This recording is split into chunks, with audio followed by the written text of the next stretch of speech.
My parents took my sister on a private safari, said I wouldn't appreciate it anyway. When they came home, I was already moved out, and my silence was louder than any argument. My name is Catherine, and this is about the day my parents chose my sister over me for the last time, and how I made sure they'd never get the chance to do it again. For context, I'm 26 years old, work as a marketing coordinator for a tech startup, and I've been living at home to save money for a house down payment. My sister Stephanie is 23, recently graduated with an art degree, and has been the golden child since birth. While I was getting straight A's and working part-time jobs through college, Stephanie was getting C's and having mom and dad pay for everything from her car to her spring break trips to Europe. The favoritism wasn't subtle. When I graduated summa cum laude, they took us to Applebee's. When Stephanie barely scraped by with a 2.8 GPA, they threw her a graduation party that cost more than my entire college wardrobe. When I got my first promotion, Dad said "That's nice, honey," and went back to his newspaper. When Stephanie sold her first painting for $200 at a local art fair, they acted like she'd just been accepted into the Louvre. But the safari thing? That was the final straw. It started in March when Mom casually mentioned over dinner that they were thinking about taking a family trip somewhere exotic for their 30th wedding anniversary in July. I got excited. We hadn't taken a real family vacation since I was in high school, and I thought maybe this would be a chance for us to reconnect. I even started researching destinations, bookmarking articles about Japan, Iceland, New Zealand. What about an African safari? Stephanie suggested, barely looking up from her phone. My friend went to Kenya last year and said it was life-changing. Mom's eyes lit up immediately. Oh, that sounds amazing. Richard, what do you think? Dad nodded enthusiastically. I've always wanted to see the Big Five in person. Let me look into it. Over the next few weeks, the safari became the only topic of conversation at dinner. Dad would share articles about luxury safari lodges, Mom would show us photos of elephants and lions on her phone, and Stephanie would add destinations to some Pinterest board she'd created. I contributed to researching the best times to visit different parks, looking up photography tips, even finding a great travel agent who specialized in African safaris. I should have seen the signs, but I was genuinely excited about the prospect of this trip. I started saving extra money, researching vaccinations we'd need, even bought a new camera with a telephoto lens specifically for wildlife photography. Then came the bomb. It was a Thursday evening in May. I'd just gotten home from work and was heating up leftover Chinese food when Mom and Dad called Stephanie and me into the living room. They were sitting on the couch with these weird expressions, excited but also nervous. "Girls, we have some news about the safari," Mom began, her voice artificially bright. "We've been working with a travel agent Catherine found, and we've booked the most incredible trip to Tanzania and Kenya." My heart started racing with excitement. This was it. They were going to tell us the dates, the itinerary, all the details I'd been dying to know. "The thing is," Dad continued, and I felt my stomach drop at his tone, "the trip is quite expensive, and we decided it would be better to take a smaller group this time." Stephanie looked confused. "Smaller group? It's just the four of us." Mom and Dad exchanged a look I'd seen 1,000 times before, the look they shared when they were about to prioritize Stephanie over me again. "Well, actually," Mom said slowly, "we thought it would be special to take just Stephanie this time. It's such an artistic destination, with all the beautiful landscapes and wildlife, and we know how much she'd appreciate it from a creative perspective." The room went silent except for the hum of the refrigerator in the kitchen. I felt like I'd been slapped. "What about Catherine?" Stephanie asked, and for a moment, I thought she was going to stand up for me. Dad shrugged. "Catherine's more of a practical person. She wouldn't appreciate the artistic elements the way you would. Plus, she's always so busy with work, she probably wouldn't even be able to take the time off." "But I've been researching this trip for months," I said, my voice barely above a whisper. "I bought a new camera. I've been saving money." "Honey," Mom said in that patronizing tone I'd grown to hate, "you can use that camera for other things. And the savings will be great for your house fund." "You said it was a family trip," I pressed, feeling tears starting to build behind my eyes. "For your anniversary." "It is a family trip," Dad said firmly. "Just a smaller family group this time." That's when Stephanie sealed the deal with the most casual cruelty I've ever experienced. "Besides," she said, scrolling through her phone like we were discussing what to have for dinner, "Catherine doesn't really like animals that much anyway. Remember how she wouldn't even pet Anne's rabbit?" I stared at her. "I'm allergic to rabbits, Stephanie. You know that." She shrugged. "Same difference." Mom and Dad were nodding along like this made perfect sense. Like my rabbit allergy somehow disqualified me from appreciating lions and elephants in their natural habitat. "When are you leaving?" I asked, though I wasn't sure why I was torturing myself with details. "July 15th through the 28th, Mom said. 2 weeks in paradise." July 15th. The exact dates I'd already requested off work, anticipating this trip. I excused myself and went to my room, where I cried until my eyes were swollen and my head was pounding. But somewhere between the tears and the tissue box, something shifted inside me. The hurt started transforming into something else, something colder and more determined. They wanted to exclude me? Fine. But they were about to learn that exclusion works both ways.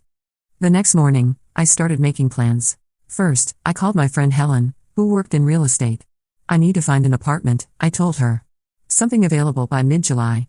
My budget is $1,800 a month. I thought you were saving for a house, she said. Change of plans. Helen found me a beautiful one-bedroom apartment in a converted warehouse downtown, with exposed brick walls and huge windows. The landlord was looking for someone to move in quickly, and I signed the lease that afternoon. Next, I called my cousin Daniel, who owned a moving company. I need to move out of my parents' house, I told him. While they're out of town. Can you help? Everything okay? He asked. It will be. Daniel agreed to help me move on July 16th, the day after my parents and Stephanie left for their safari. Then came the hard part, keeping my mouth shut for 2 months. I went about my normal routine, saying nothing about the apartment, nothing about my hurt feelings, nothing about my plans. When they talked about the safari at dinner, which they did constantly, I just nodded and ate my food. When Stephanie showed me the new clothes she bought for the trip, I said they looked nice. When Mom asked me to water the plants while they were gone, I said of course. I was a ghost living in that house, already halfway gone. The night before they left, Mom made a big show of hugging me goodbye. We'll bring you back something special, she promised. That's not necessary, I said, and I meant it. Dad handed me a list of things to do while they were gone: water the plants, get the mail, make sure the house looked lived in. You're the responsible one, he said, like it was a compliment instead of a consolation prize. I'll take care of everything, I promised, and I would, just not the way they expected. The morning of July 16th, I woke up before dawn. Daniel and his crew arrived at 8 a.m. sharp, and we got to work. I'd been secretly packing for weeks, so most of my belongings were already in boxes. My books, my clothes, my kitchen supplies, my furniture, everything that was mine came with me. The hardest part was my childhood bedroom. I'd lived in that room for 18 years, and packing it up felt like erasing a whole chapter of my life. But I was ready for a new chapter. I left behind anything they'd given me that I didn't truly need or want. The jewelry that was always slightly wrong for my taste, the books I'd never asked for, the decorative items that had never felt like me. If it didn't spark joy or serve a practical purpose in my new life, it stayed behind. By 2 p.m., the house was cleared of all traces of me, but I wasn't done. I went to the grocery store and bought everything they'd need for a few days after they got back: milk, bread, eggs, basics. I stocked the refrigerator and pantry so they wouldn't come home to an empty kitchen. I watered all the plants, brought in the mail, even vacuumed the living room. Then I sat down at the kitchen table and wrote a letter. Mom, Dad, and Stephanie, I hope you had a wonderful time on your safari. I'm sure the photos are beautiful and the memories will last a lifetime. I've moved out. My new address is attached if you need it for anything official, but please don't feel obligated to visit or call. I understand that my presence isn't necessary for your family happiness, and I'm finally in a position to honor that. I've taken only what was mine and left everything else exactly as you'd want it. The house is clean, the plants are watered, and I've stocked the kitchen with basics to get you through your first few days back. Don't worry about me, I'm exactly where I want to be. I hope you can say the same. Catherine. P.S. The camera I bought for the safari takes excellent photos of city wildlife. The pigeons outside my new apartment are surprisingly photogenic. I left the letter on the kitchen table, placed my house key beside it, and walked out the front door for the last time. The silence that followed was the most peaceful thing I'd ever experienced. My new apartment was everything I dreamed of. The exposed brick walls made it feel like a cozy loft, and the huge windows filled the space with natural light. I arranged my furniture exactly the way I wanted it, hung my own artwork on the walls, and created a space that was entirely, unapologetically mine. For 2 weeks, I lived in blissful silence. No passive-aggressive comments at dinner, no stories about Stephanie's latest artistic triumph, no subtle reminders that I was the practical, responsible, unappreciated daughter. Just me, my coffee, my books, and the city pigeons that had indeed turned out to be surprisingly photogenic. I threw myself into work with renewed energy. Without the daily drain of family drama, I found myself more creative, more focused, more engaged with my projects. My boss noticed the change immediately. You seem different, she said during our weekly one-on-one. More present. I've made some changes in my personal life, I told her. I'm feeling more like myself. She smiled. Well, keep it up. The Morrison campaign you designed last week was brilliant. The difference was remarkable. At home, I'd been carrying the invisible weight of constant disappointment, always bracing myself for the next casual dismissal or comparison to Stephanie. I hadn't realized how much energy I'd been spending on managing my reactions, swallowing my hurt, and performing the role of the understanding, practical daughter who never needed anything. Now, free from that exhausting performance, I found myself contributing ideas in meetings I never would have shared before. I volunteered for challenging projects instead of just doing what was assigned to me. When my colleague Mark suggested I present our Q3 marketing strategy to the board of directors, I said yes immediately instead of deflecting to someone else. "I don't think I've ever seen you this confident," said my coworker Julie after the presentation, which had gone incredibly well. "Whatever you're doing, keep doing it." What I was doing was finally living as my authentic self instead of the diminished version I'd become at home. I started exploring my new neighborhood, trying restaurants I'd never heard of, visiting galleries and bookstores within walking distance of my apartment. There was a small Ethiopian place 3 blocks away that became my regular Friday night spot. The owner, a woman named Ruth, started recognizing me and would recommend new dishes based on what she thought I'd like. There was something deeply satisfying about being known for my actual preferences instead of being the daughter who wouldn't appreciate things anyway. The independent bookstore on the corner became my weekend sanctuary. I'd spend hours browsing sections I'd never explored before: poetry, philosophy, travel memoirs written by people who'd taken the kinds of trips my family thought I wouldn't appreciate. I bought books about African wildlife photography and discovered that I had strong opinions about composition and lighting that I'd never had the chance to develop. I signed up for a photography class at a community college and discovered that I actually had a good eye for urban landscapes. The instructor, an older man named George, was particularly impressed with a series I shot of construction workers building a new high-rise. "You have an interesting perspective," he told me after class one evening. "Most people photograph buildings. You're photographing the human story behind the buildings." I'd never thought of myself as having an artistic eye, but free from the constant narrative that Stephanie was the creative one and I was the practical one, I found myself seeing the world differently. The morning light hitting the brick wall outside my apartment became a study in texture and shadow. The reflection of the city in puddles after rain became an opportunity to capture 2 worlds at once. The photography class led to other discoveries. I learned I enjoy the technical aspects, understanding aperture and shutter speed, problem-solving lighting challenges, the precision required to capture exactly what I was seeing. But I also loved the creative freedom, the way I could frame a story in a single image. One evening, as I was editing photos from a walk through the farmer's market, I realized I was humming. I couldn't remember the last time I'd hummed while doing something I enjoyed. At home, I'd been so focused on not taking up too much space, not being too demanding, not showing too much enthusiasm for things that might be dismissed, that I'd forgotten what pure enjoyment felt like. I made new friends. Helen from real estate became a regular coffee companion, and I connected with my neighbors in ways I never had when I was focused on family obligations. My upstairs neighbor Patricia turned out to be a chef who loved experimenting with new recipes, and we started having weekly dinner parties where she'd cook and I'd handle the wine selection. Patricia was everything I wished I could have been at family dinners: bold with flavors, confident in her choices, unapologetic about taking up space. She'd spend hours perfecting a new sauce, talking through her process with infectious enthusiasm. When she burned a batch of homemade pasta, she laughed it off and ordered pizza instead. "Life's too short to cry over burnt carbs," she said, pouring us both generous glasses of wine. "Besides, failure is just practice in disguise." It was such a different attitude from what I'd grown up with, where mistakes were analyzed and criticized, where taking risks meant facing potential judgment. Patricia's approach to life was bold and experimental, and being around her made me braver. Through Patricia, I met her friend Susan, a graphic designer who worked with small nonprofits, and Susan's partner Michael, who ran a community garden in the neighborhood. They became part of our weekly dinner rotation, and suddenly I had a social circle that revolved around shared interests and genuine affection rather than obligation and guilt. Michael invited me to volunteer at the community garden on weekends, and I discovered I loved the physical work of planting and weeding, the satisfaction of seeing seeds grow into vegetables that would feed local families. There was something healing about working with my hands, about contributing to something that had nothing to do with marketing campaigns or family dynamics. "You're a natural," Michael told me one Saturday as we harvested tomatoes together. "Have you ever considered growing your own food?" I laughed. "I've been living at home until recently. My mom has very specific ideas about what the yard should look like." "Well, you've got those big windows in your apartment," he said. "Herb garden? Cherry tomatoes? You could probably grow enough basil to keep Patricia supplied for her cooking experiments." That afternoon, I went to the garden center and bought my first plants: basil, mint, oregano, and a small cherry tomato plant that I positioned carefully in my sunniest window. Watching those plants grow over the following weeks became a daily meditation, a reminder that I was nurturing something that was entirely mine. For the first time in my adult life, I was living for myself instead of trying to earn approval I was never going to get. The change wasn't just emotional, it was physical too. I'd been carrying tension in my shoulders for years, a tightness I'd attributed to work stress but now realized was the physical manifestation of constantly bracing myself for disappointment. My sleep improved dramatically. I'd been waking up multiple times a night at my parents' house, some part of my subconscious always alert for the next crisis or criticism. Now I slept deeply and woke up refreshed. I started taking evening walks through my neighborhood, something I'd never done at home because I was always worried about missing some family interaction or obligation.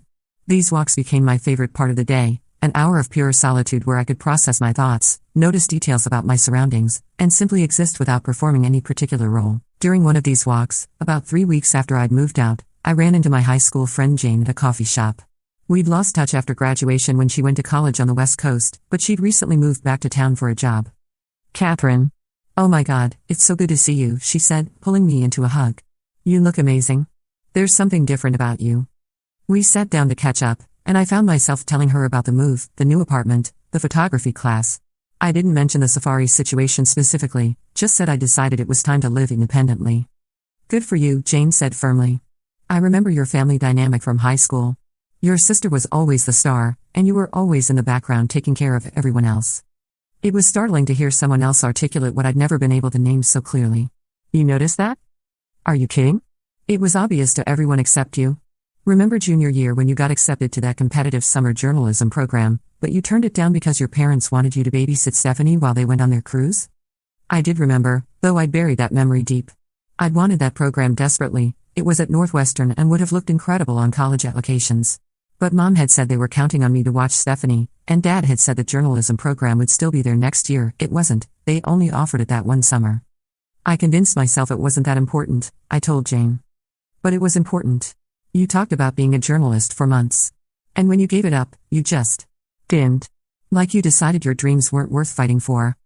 Sitting there with Jane, I realized that the safari wasn't an isolated incident, it was the culmination of a lifetime of being told, in small and large ways, that my dreams and desires were less important than everyone else's convenience. "I'm not that person anymore," I told her, and as I said it, I knew it was true. "I can see that," Jane smiled. "You're taking up space again. I like it." We exchanged numbers and made plans to meet the following week. As I walked home that evening, I felt a deep sense of gratitude, not just for reconnecting with an old friend, but for becoming someone worth reconnecting with. The most surprising change was how I felt about my own company. At home, I'd been so focused on managing relationships and avoiding conflict that I'd never learned to enjoy solitude. Now, my Saturday mornings alone with coffee and a book weren't something to endure until social obligations kicked in, they were something to savor. I started cooking elaborate meals just for myself, not because I was lonely but because I deserved good food regardless of whether anyone else was there to appreciate it. I'd put on music, pour myself a glass of wine, and spend an hour making pasta from scratch or trying a new recipe I'd found online. These solo dinner parties became a form of self-care I'd never experienced before. I'd set the table properly, light candles, plate the food beautifully, and eat slowly while reading or listening to a podcast. It was the opposite of the rushed, anxious meals I'd eaten at home, always worried about saying the wrong thing or not showing enough enthusiasm for Stephanie's latest project. One evening, as I was enjoying a particularly successful attempt at homemade risotto, my phone rang.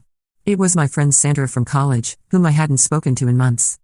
"Catherine, I hope you don't mind me calling out of the blue," she said, "but I just had the strangest conversation with your mother." My stomach dropped. "What do you mean?" "She called me asking if I'd heard from you. She seemed really worried, said you'd moved out without any explanation and weren't returning their calls. She asked if I thought you were having some kind of mental health crisis." I closed my eyes, feeling the familiar knot of anxiety that always came with my mother's manipulations.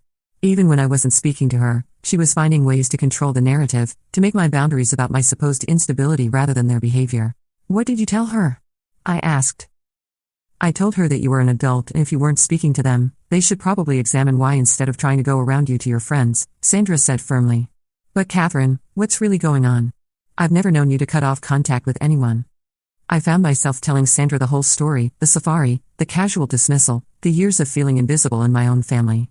As I talked, I could hear my own voice growing stronger, more certain.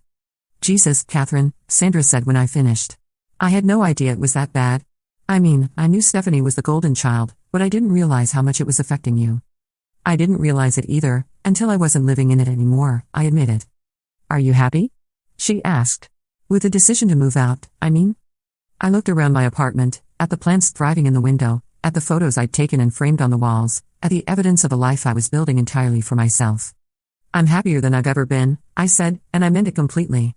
The phone calls started on July 29th, the day after they returned from safari. I was at work when my phone buzzed with a text from Mom. "Catherine, we're home.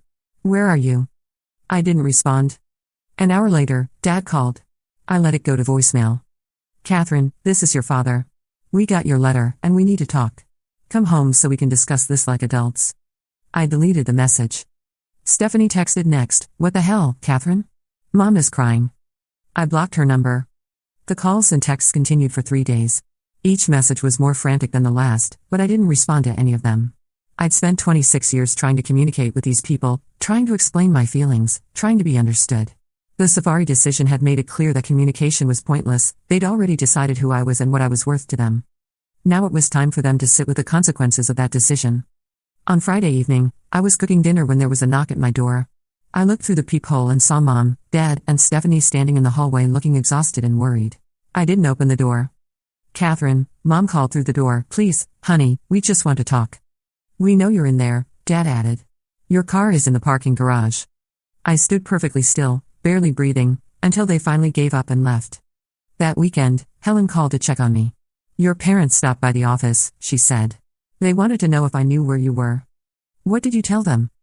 "That client information is confidential," she said firmly. "But Catherine, they seemed really upset." "I'm sure they are," I said. "They're not upset about losing me, they're upset about losing their sense of control." "Are you sure you don't want to at least talk to them?" "Maybe explain." "Helen," I interrupted gently, "I spent 26 years explaining myself to people who weren't interested in understanding. I'm done." She was quiet for a moment. "Okay," she said finally. "But you know I'm here if you need anything." "I know. Thank you." The weeks turned into months. The calls and texts eventually stopped, though I occasionally heard through mutual friends that my parents were telling people I'd had some kind of breakdown and moved out without explanation. They painted themselves as the confused, hurt parents who couldn't understand why their daughter had abandoned them. I let them tell whatever story they needed to tell. The people who mattered knew the truth, and the people who didn't matter weren't worth correcting. In October, my cousin Daniel called with an update. He'd run into Dad at the hardware store, and Dad had asked if he knew how to reach me. He looked terrible, Daniel told me. Like he hasn't been sleeping. He said they'd been to therapy trying to figure out what went wrong. "What did you tell him?"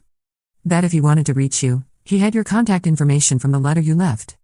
I smiled. "Thank you." "Catherine," Daniel said carefully, "he asked me to tell you something." "What?" "He said to tell you they're sorry. That they realize they made a mistake with the Safari thing, and they want to make it right." I felt a familiar tightness in my chest, the old urge to give in, to go back, to accept their apology and pretend everything was fine. But then I remembered sitting in that living room while they explained why I wouldn't appreciate the trip, while Stephanie casually dismissed my feelings, while they nodded along like my exclusion was perfectly reasonable. "Daniel," I said, "if someone punches you in the face and then apologizes, are you required to let them punch you again?" "No, of course not." "Then why would emotional punches be any different?" He was quiet for a long moment. "I get it," he said finally. "Just don't close the door forever, okay? People can change." "Maybe," I said. "But I'm not holding my breath." In November, I got a promotion at work, senior marketing coordinator with a substantial raise and my own office. I celebrated by taking myself to the fanciest restaurant in the city and ordering a bottle of wine that cost more than my parents had ever spent on a birthday dinner for me. As I sat there, looking out at the city lights through the restaurant's floor-to-ceiling windows, I realized something profound. I was genuinely happy. Not the forced, people-pleasing happiness I'd performed for years, but real, deep contentment with my life and my choices. I'd spent so many years trying to earn love that was always conditional, always just out of reach. Now I was learning to give that love to myself, and it turned out to be more than enough. In December, I got a Christmas card addressed to my new apartment. Inside was a family photo from the safari, Mom, Dad, and Stephanie grinning in front of a sunset over the African savanna. They looked happy and relaxed, exactly the way they should look on the trip of a lifetime. There was no note, no message, just the photo. But I understood what they were trying to say. Look what you missed. Look what you chose to give up. But looking at that photo, all I felt was relief. Relief that I hadn't been there to be the responsible one, the practical one, the one taking photos of everyone else instead of being in them. Relief that I hadn't spent 2 weeks being reminded that I was the add-on, the afterthought, the daughter who wouldn't appreciate it anyway. I put the photo in a drawer and went back to wrapping presents for my new friends, Patricia, Helen, Daniel, my coworkers who'd become my chosen family. On Christmas Eve, Patricia and I cooked dinner together in my apartment. We made way too much food, drank excellent wine, and talked about our plans for the new year. As I looked around my apartment, at the twinkling lights I'd strung up, at the small tree decorated with ornaments I'd chosen myself, at the stack of books I was excited to read, I felt something I'd never experienced during a family Christmas, complete peace. My phone buzzed with a text from an unknown number. Stephanie, texting from a new number I hadn't blocked yet. "It's Christmas Eve. Don't you think this has gone on long enough?"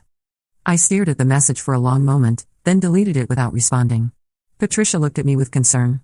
Everything okay? Everything's perfect, I said, and I meant it. 8 months later, here I am, writing this story. I've been living in my apartment for most of this time, and I can honestly say it's been the best period of my adult life. I've traveled to 3 new cities, learned to cook Thai food, taken up rock climbing, and started dating a wonderful man named Andrew who thinks I'm fascinating exactly as I am. I still live in the same city as my parents, but I might as well be on another planet. We move in completely different circles now, and I prefer it that way. I've built a life that's entirely my own, surrounded by people who see my worth and appreciate my presence. Sometimes people ask if I miss my family, if I regret my decision to cut contact. The answer is complicated. I miss the idea of having a loving, supportive family. I miss the fantasy of parents who would choose inclusion over exclusion, who would fight for me instead of dismissing me. But I don't miss the reality of who they actually were to me. I don't regret leaving. I don't regret the silence. I don't regret choosing myself for once in my 26 years. The safari was never really about the safari. It was about a pattern of behavior that had been going on my entire life, a pattern of them deciding I wasn't worth including, wasn't worth celebrating, wasn't worth fighting for. The safari was just the moment I finally decided I agreed with them, I wasn't worth that kind of treatment. So I removed myself from the equation entirely. They got their perfect family safari with their golden child. I got my freedom, my peace, and my self-respect back. In the end, we all got exactly what we deserved. Some people might say I overreacted, that I should have given them a chance to explain or apologize. But here's the thing about apologies, they're meaningless if the behavior doesn't change. And after 26 years of the same pattern, I wasn't interested in waiting around to see if the 27th year would be different. My silence wasn't punishment, it was protection. Protection for the person I was finally becoming when I wasn't constantly trying to earn love from people who'd already decided I wasn't worth their best effort. They taught me that I wouldn't appreciate it anyway. Turns out, they were right about one thing, I don't appreciate being treated like an afterthought. I don't appreciate being dismissed and excluded and made to feel grateful for scraps. But I do appreciate my new life. I appreciate my apartment with its perfect morning light. I appreciate my friends who show up for me consistently. I appreciate my job where my contributions are valued. I appreciate my Saturday mornings with coffee and photography walks through the city. I appreciate the person I've become in the silence they thought would bring me back to them. The funny thing about going no contact is that people always assume you're angry, that you're punishing someone, that you're waiting for them to grovel enough to earn your forgiveness. But the truth is much simpler and much scarier for people who've lost someone this way. Sometimes, people just move on. Sometimes, the silence isn't a cry for attention or a manipulation tactic. Sometimes, it's just peace. And sometimes, that peace is worth more than any safari could ever be.